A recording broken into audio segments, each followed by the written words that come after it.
Hey everybody, my name is Tim Jordan from the Private Label Legion. In this video, I'm going to talk about exactly what Amazon is. We all know about Amazon, but when it comes to using it for your e-commerce business, you might not know exactly what it is. Also, make sure to go and check out privatelabellegion.com and join our free Facebook group, the Private Label Legion. Completely free content in there. You guys are going to like it. So let's talk about exactly what Amazon is. We all know that it's a website you can go buy stuff at, right? It's basically a store. But what I didn't know for a number of years is that more than half of the products sold on Amazon are actually sold by third-party sellers. They're sold by individuals.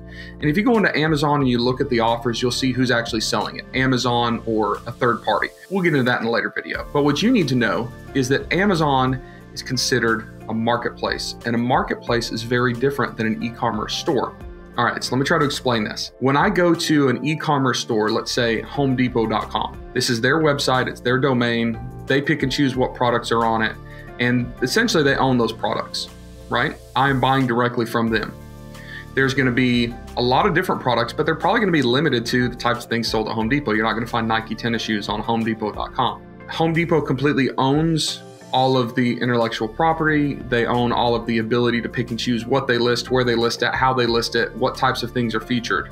But they're also responsible for driving their own traffic. Okay, so what this means is getting people to their website. So a lot of people have phenomenal products and they put up a website and they don't understand how to get people to actually come to it, whether it's through search engine optimization, whether it's through paid ads.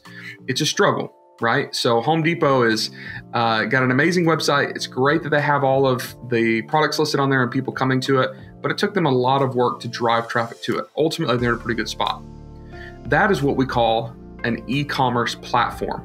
Okay, so it's essentially a website with a plugin like BigCommerce or WooCommerce or Shopify as a platform. It is a functioning capability to sell products on a website that you own. Now, Amazon, I told you, is considered a marketplace. A marketplace is something like Amazon, eBay, Walmart.com is now a marketplace.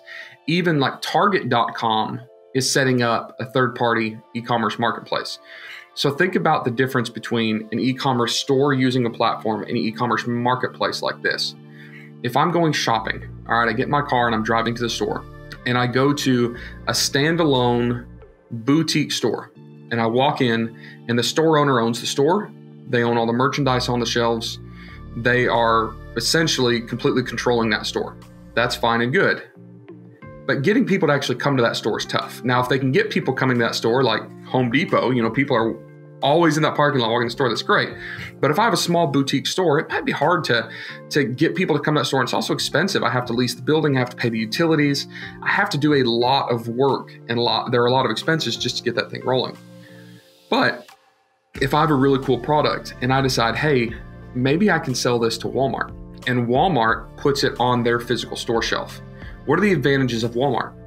Well, for one, they already have people walking in the store. They already have traffic. They already have the infrastructure. They already have the buildings and they have the capabilities to ship, right? So Walmart is going to give you less money than you might make for an individual sale, right? Because they've got to add their markup and their profit. But the sales volume is potentially going to be much higher because they have built the infrastructure. They have the traffic, they have the customers, they have the checkout, they have the shipping and logistics, they have everything. So think of an e-commerce store, a standalone website, as an individual boutique store sitting on its own piece of property, and a marketplace like Walmart or a marketplace like Amazon or eBay or any of these other Catch, there's tons of them, as a store, all right? If you don't want to think of it as Walmart store because that's a confusing analogy since I'm talking about Walmart.com, think of it as a shopping mall maybe, all right? They build this giant shopping mall and everybody goes and puts their products within there. Okay, a flea market, maybe a bazaar. There's a lot of analogies, but I think you understand what I'm saying. Marketplace, e-commerce platform. All right, so the advantage of using something like Amazon, we'll get to this more in some other videos, is that they have built the infrastructure for you. It is fairly easy to sell. All right, I'm not saying that every product sells well, but compared to actually trying to build a full website, drive your own traffic, set up your own infrastructure, they already have the traffic, they have the infrastructure, they have all of the tools and functions. It's a pretty cool setup. Now, it doesn't mean that it's easy. Selling on Amazon or any other marketplace is definitely not a get-rich-quick scheme. But just understanding what Amazon is very important. I talk to a lot of people who have successful online businesses that are not on a marketplace. And they say, well, why would I want to sell on a marketplace? Why would I want to sell on Amazon? I already have my own website. I'll say, yeah, but the people that are shopping on Amazon might not know your website exists. It's free traffic. So I always tell people, have multiple places that you're selling if you can. And as far as like low-hanging fruit, easy places to launch your product, marketplaces, specifically Amazon, especially in the US, is the number one. Now, don't get me wrong, there's a lot of pitfalls, there's a lot of problems, there's a lot of competition. We'll get to those in some other videos. Keep in mind that Amazon is definitely a very unique opportunity, and it's because the traffic is there, the infrastructure is there, and it's relatively easy to put your products there too. All right, I hope this video has made sense. I hope the analogies have made sense to help you understand exactly what Amazon is, exactly what the marketplace is. We'll talk about some of the other features of the marketplace in some other videos. And make sure to like this video, click the button down below, the little thumbs up, and make sure to go over to the Private Label Legion group and join it on Facebook, and check out privatelabellegion.com for a lot more content. See you guys later.